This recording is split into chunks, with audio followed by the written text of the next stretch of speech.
मैं अपने देश से 8 साल छोटा हूं।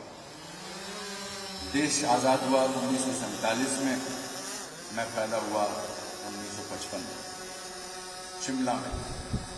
अब एक कश्मीरी ब्राह्मण शिमला में क्या कर रहा था?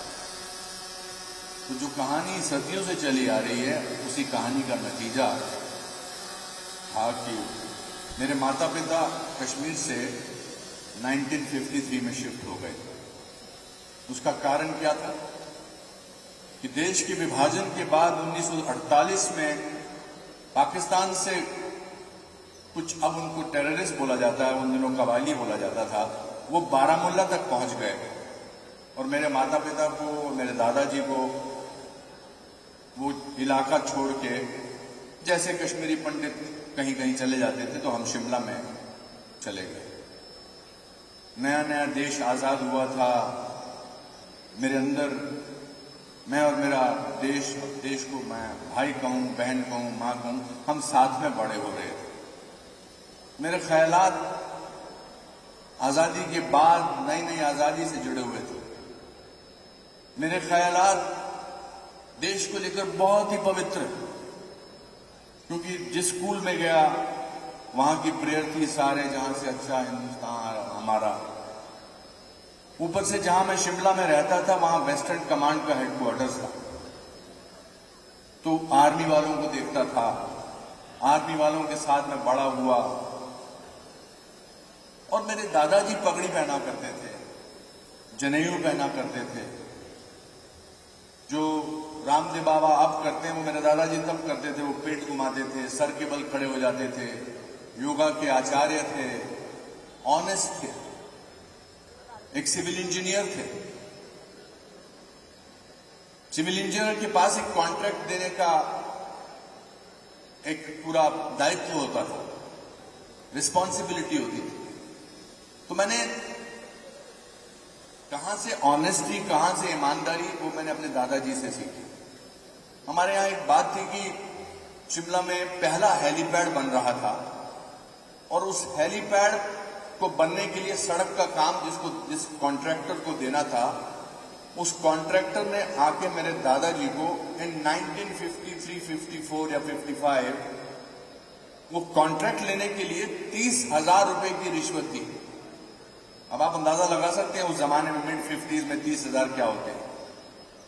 तो दादाजी ने क्या किया, उन्होंने अपना रेजिग्नेशन लेटर लिखा और जाकर अपने सुपीरियर को दे दिया।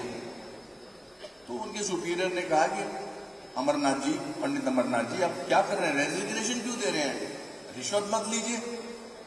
तो दादाजी ने कहा कि देखिए साहब, आज मुझे रिश्वत की, पैसों की जरूरत नहीं है, इसलिए मैं रिश्वत नहीं ले रहा हूं। लेकिन कल को हो सकता है कि मुझे पैसों की जरूरत पड़ जाए, इसलिए मैं उस नौकरी में रहना ही नहीं चाहता जहां मुझे एक दिन रिश्वत लेने का मुंह हो जाए। तो मैं ये नौकरी छोड़ना चाहता हूं। उसके बाद वो एक ट्रांसपोर्ट कंपनी में क्लर्क बन गए, सिविल इंजीनियर। मगर मुझे लगा, वाह, दादाजी ने ऑनेस्टी का इतना बड़ा सबूत दिया, तो मुझे ऑनेस्ट बनना पड़ेगा।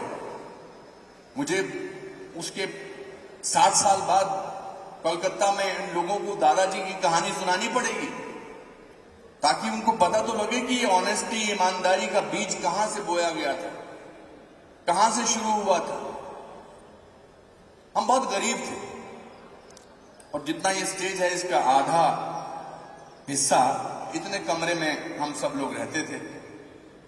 और 14 लोग थे हमारे परिवार में, दादाजी, दादी जी, ताया जी, बच्चे, मेरे कजन ब्रदर्स, मेरी कजन सिस्टर्स वगैरह, 14 लोग थे और बहुत गरीब थे। सिर्फ पिताजी जो फॉरेस्ट डिपार्टमेंट में क्लर्क थे, जिनकी 90 रुपए तनख्वाह थी, 90 रुपीज, उससे हम घर चलाते थे। तो मैंने एक दिन दादाजी से पूछा कि दादाजी, हम इतने गरीब हैं पर हम इतने खुश क्यों हैं? तो उन्होंने एक बड़ा अच्छा जवाब दिया। उन्होंने कहा, बेटा, जब इंसान बहुत गरीब होता है तो सबसे सस्ती चीज खुशी होती है। तो मुझे लगा कि गरीब होना कोई बुरी बात नहीं है, क्योंकि दादाजी ने कहा है कि अगर गरीब हो तो खुश होते हैं सबसे ज्यादा, सस्ती चीज तो मैं बार बार खरीद सकता हूं, इतना पैसा तो मेरे पास होगा, और नहीं भी होगा तब भी मैं खरीद लूंगा। दूसरी बहुत बड़ी बात मेरे पिताजी ने मुझे सिखाई, जो बहुत इंटेलेक्चुअल नहीं थे, बहुत पढ़े लिखे नहीं थे, क्लर्क थे फॉरेस्ट डिपार्टमेंट में।